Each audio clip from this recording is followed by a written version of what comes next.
Look, Bumble knows you're exhausted by dating. All the must not take yourself too seriously and 6'1" since that matters. And what do I even say other than hey? Well, that's why they're introducing an all-new Bumble with exciting features to make compatibility easier, starting the chat better, and dating safer. They've changed, so you don't have to. Download the new Bumble now. When you need mealtime inspiration, it's worth shopping Baker's, where you'll find over 30,000 mouth-watering choices that excite your inner foodie. And no matter what tasty choice you make, you'll enjoy our everyday low prices, plus extra ways to save, like digital coupons worth over $600 each week. You can also save up to $1 off per gallon at the pump with fuel points. More savings and more inspiring flavors make shopping Baker's worth it every time. Baker's, fresh for everyone. Fuel restrictions apply. Salut, c'est Lorraine de Bababam. Vendredi signifie le jour de Vénus. Vénus, c'est la déesse de l'amour dans la mythologie romaine. Et si vous écoutez True Story, c'est que vous aimez que l'on vous raconte des histoires extraordinaires. Alors pour célébrer la déesse de l'amour, découvrez chaque vendredi des histoires d'amour hors du commun de Love Story, le podcast de Bababam qui parle le mieux d'amour. Rares sont les couples aussi controversés. L'amour entre John Lennon et Yoko Ono en a dérangé plus d'un. Par son intensité, leur relation a suscité des incompréhensions et de l'agacement. Pour eux, aimer, c'est partager un univers, un monde de rêves et de poésie, un langage commun qu'ils ont fait dialoguer avec les autres par leurs chansons et par leurs engagements. Une histoire d'escabeaux, de maisons de campagne et de studios, une histoire d'amour.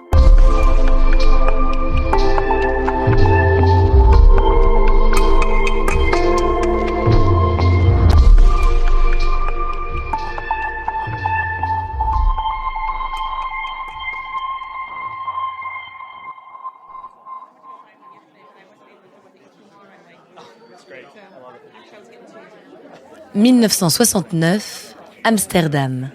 En ces premiers jours du printemps, une foule de journalistes défile dans les couloirs de l'hôtel Hilton. Ils viennent tous visiter la même chambre, au numéro 702. À l'intérieur, les photographes sont agglutinés en arc de cercle autour du lit.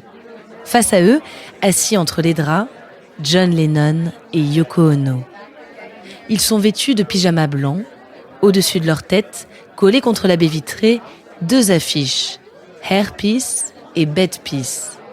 Les jeunes mariés ont invité les journalistes à ce qu'ils ont appelé un bed-in, une manifestation pacifiste contre les guerres qui sévissent dans le monde, et notamment au Vietnam. Pendant une semaine, ils restent couchés, ils chantent des chansons, ils fument des cigarettes et ils répondent aux questions des journalistes. Après Amsterdam, John et Yoko organisent un deuxième bed-in à Montréal, au cours duquel la chanson Give Peace a Chance est enregistrée. I think they might think I'm going to hot up the revolution. You know, I want to cool it down. That's why we're doing this. We thought it's very urgent, and every one of us are in it. If we make people laugh, that's enough. Happiness is a good vibe for peace. But they could, I'm saying, grow your hair for peace. Oh, cut it off. Have some sign on you.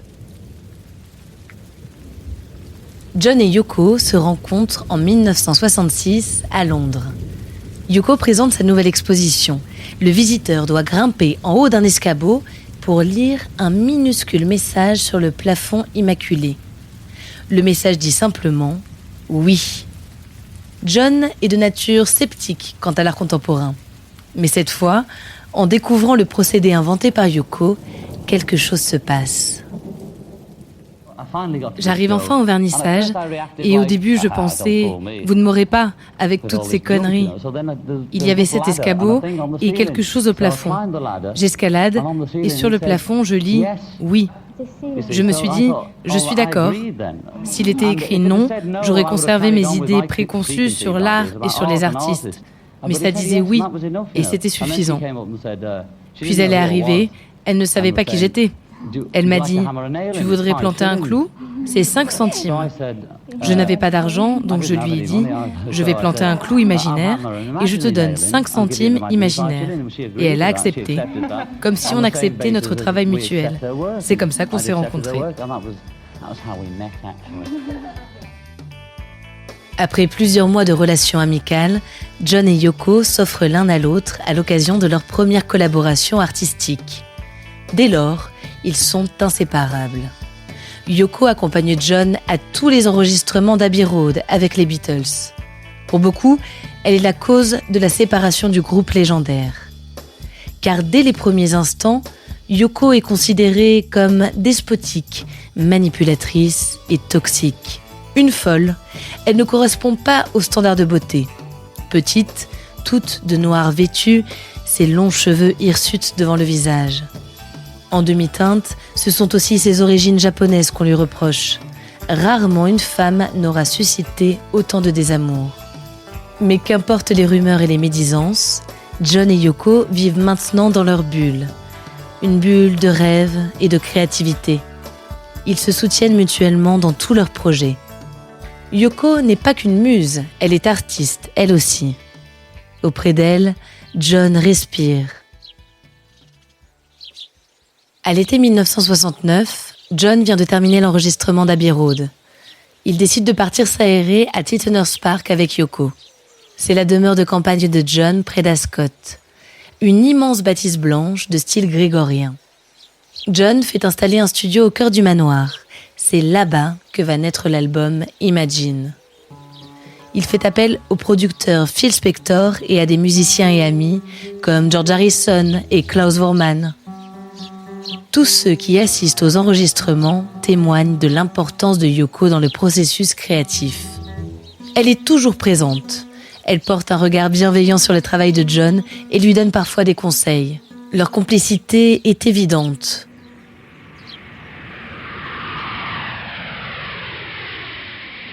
En 1971, l'album terminé, ils décident de quitter Tittenhurst.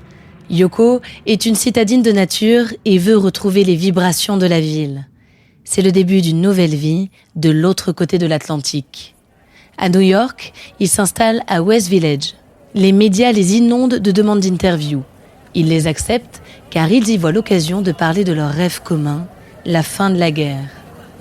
Ensemble, ils écrivent la chanson War is Over et lancent une immense campagne d'affichage dans 11 grandes villes à travers le monde. Sur les affiches, en noir et blanc, on peut lire « War is over if you want it ». Ils disent que si tout le monde désire la même chose, elle finira par arriver. Malgré l'incroyable alchimie entre eux, malgré leurs rêves communs, leur relation se détériore. Ils se séparent et John part avec son assistante à Los Angeles. Mais cela ne fonctionne pas. John et Yoko sont faits pour vivre ensemble. Un soir de Thanksgiving, Yoko assiste au concert d'Elton John au Madison Square Garden. John fait partie du spectacle et elle va le saluer dans sa loge. C'est la première fois qu'ils se revoient depuis 18 mois. Quelques semaines plus tard, c'est officiel, ils sont de nouveau ensemble et John réemménage chez eux. En 1975, Yoko donne naissance à leur enfant, Sean. Il devient leur priorité, leur nouveau rêve commun. Ils se mettent à l'écart des projecteurs et n'enregistrent plus d'albums pendant 5 ans. Le 8 décembre 1980, ils sont photographiés dans leur appartement par Annie Leibovitz. Sur le célèbre cliché, John, nu, est agrippé à Yoko, qui elle est habillée. Il est en position fétale, blotti contre elle et l'embrasse tendrement sur la joue. Quelques heures plus tard ce jour-là, John est abattu par Mark David Chapman, un fan déséquilibré.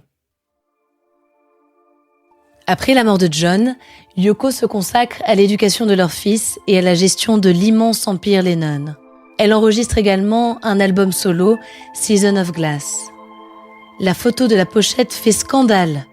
On y voit les lunettes de John tachées de sang. Yoko dit qu'elle veut montrer au monde la violence qu'elle et la famille de John ont vécue à sa mort. Yoko poursuit sa carrière artistique, musicale et militante. Des années après la mort de John, elle est toujours détestée et moquée par une partie des fans des Beatles. Mais elle continue à faire vivre leur poésie commune. En 2018, à 83 ans, elle sort une nouvelle version d'Imagine. Une chanson qui représente tout ce que leur couple fut. Amour, rêve et paix.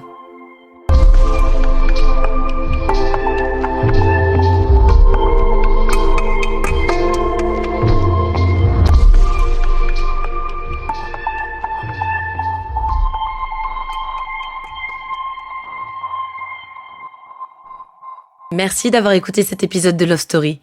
Je m'appelle Alice de Roide et j'aime les histoires d'amour. Qu'elles soient fusionnelles, chaotiques ou tragiques, elles parlent toutes d'un même sentiment.